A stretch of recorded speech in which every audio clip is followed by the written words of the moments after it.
Atuli ku lifestyle katusubire mu bulungi mwebale nnyo kubanga mukwasaganya bimukwasaganya buli omu gy'osinzira nkubuuzizaako wenna wooli buli omu nsi gy'ova ng'ogobera lifestyle okutumidde mugane mubeera bangi nja kudda mbatumirengako omwomu naye ennaku zino mbadde very busy emirimu mingi kati comments oluusi zimmenya okusoma if I get time naye mbamba mangi era mbalaba tujja kwogeraganya enzige y'ensonga eriwo mu ggwanga enzige zifuuse ekizibu muzifudde kyakusaaga awo minisita omu yatugambye tuzirye muni namugamba singa zaliddemu ggwe lwaki otumanyira mwazikubyemu obuyimba bingi ebiri ku nzige enzige eri za cold locusts gabanga mayanzi abasinga kakasamaye temuzirabangako because tubadde nga tuzogerako mu byafaayo zaalo ku mulembe gw'abafalaawo na biki bangi mwazigeresezaako nti olaba zikomyewo zandigenda n'omulembe kuba zagenda n'omulembe mulamba lwe zasembayo okulabikako buli omu yakirazirabidde mu gundi ye naye Uganda nga bwetagwamu firimu mu kusooka bwe bageza okulumba enzige zino nga bagaye nti waliwo enzige nga 300 eziri mu ggwanga mu side za Karamoja region that is Mudati Nakapiripiti ne Katakwi anti ye ensonda mugimanyi eyingirira mu Kenya ngovudde tukana okirira oboti bangi mwazirabye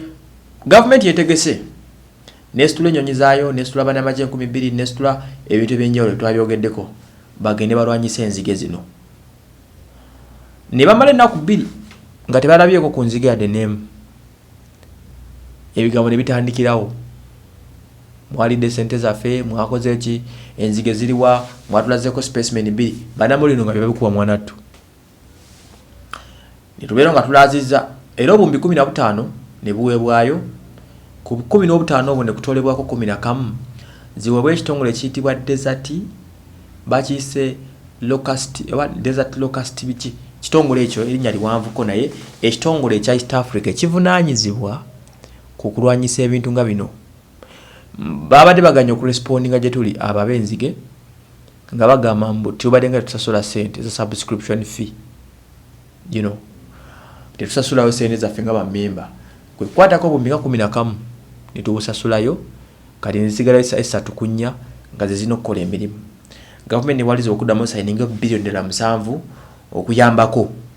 ku mulimu ogenda mu maaso era ebintu bingi byaweereddwayo wabula kyembadde munoonya kigguse olwaleero luno enzige zirabiddwako mu Abim, Otuke, Kumi, Moroto ne district endala era zirabiddwako nga zibuuka ebyaddala nga si byamboozi kati this time around zalumbye era zirabiddwako nga zifleding oba nga zibuuka mu kibinja kyazo ekimanyiddwa nga swarm mpitirivu nnyo zalumbye dda era ziri mugenda maaso nga bisaasaana gavumenti ekyataddeyo amaanyi okubanga erwanyisa enzige zino wabula ekirungi ekiriwo okusiza ku byempuliddeko okuva mu district ezo abamu ku baliyo bagamba nti ekitaasizzaako kwe kubeera nga enzige zino zalumbye mu sizoni nga tebalima nga teri birime biri awo wabula waliwo biddoddo bitititi era mbu bye ziryako kitegeeza tezinaba kukosa